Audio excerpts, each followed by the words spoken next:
현재 그 트럼프 행정부는 한일 관계에 현재 개입을 원하지 않고 있습니다. 왜일까요?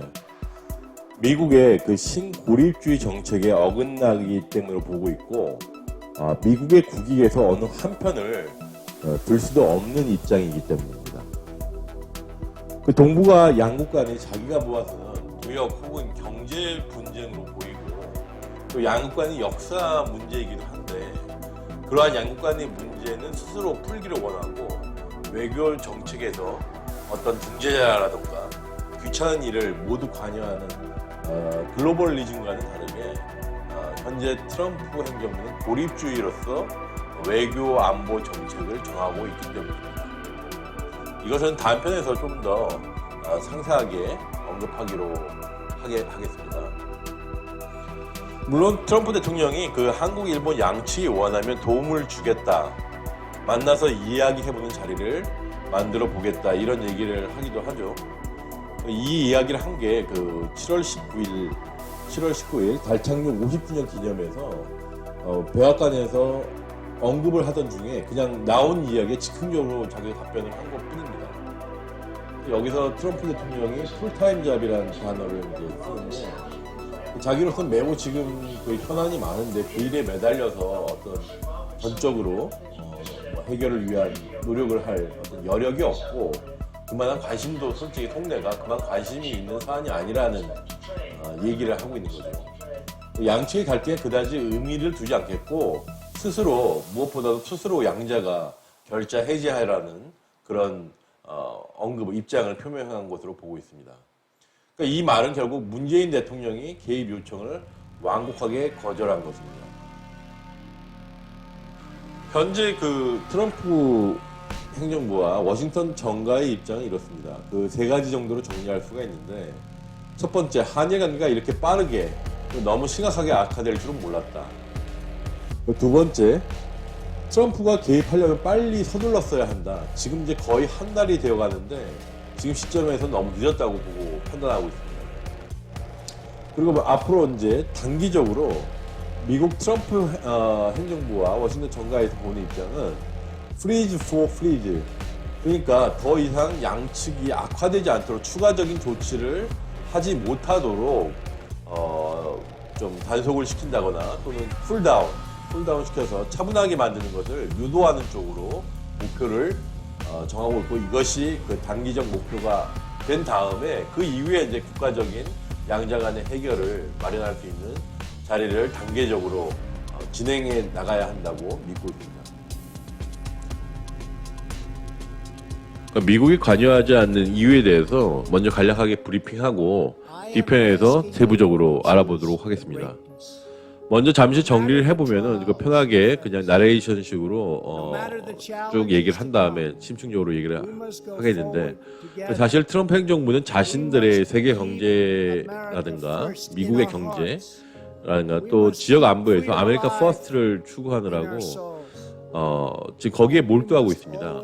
그래서 일본 정부와 최근 G20 오사카 그 행사 때도 와가지고 일본 안보 담당 대신들과 얘기를 하면서 미일 간의 안보 문제에서 일본 측이 미국에 분담금을 더 내라고 이렇게 압박하고 있습니다. 그런데 이렇게 일본으로 봐서는 지금 미국의 그 정책에 굉장히 자기는 협력하고 있고, 뭐 남중국해에 와서도 같이 열심히 이제 하고, 그 북한의 문제에 대해서 같이 미국에 협력해가지고 철저하게 그 돕고 있다고 생각하는데, 트럼프는 와가지고 갑자기 트위터로 김정은 불러내가지고 판문점에서 만나가지고 악수하고, 이런 모양새들이 굉장히 자기 업적만을, 자기 선거를 위해서만 이렇게 하는 행동들이 굉장히 변덕이 심하고 신뢰가 좀 가지 않는 행동으로 이렇게 비춰지고 있습니다. 그러니까 이런 그 트럼프의 행보를 보면서 일본도 자기 안보에 대해서 스스로 생각할 수밖에 없겠구나, 이런 것들이 이번 그 한일 무역 규제에도 영향을 끼쳤다고 보고 있습니다. 이런 일본의 상실감에 대해서는 다시 더 나중에 자세히 다루도록 하고요. 그렇다면 여기서 우리가 좀 알아봐야 될 것인 게, 왜 그 미국은 조기에 개입이라든가 관여를, 중재를 위한 노력을 하지 않았을까요? 그 이유를 알아보아야 할 시점입니다.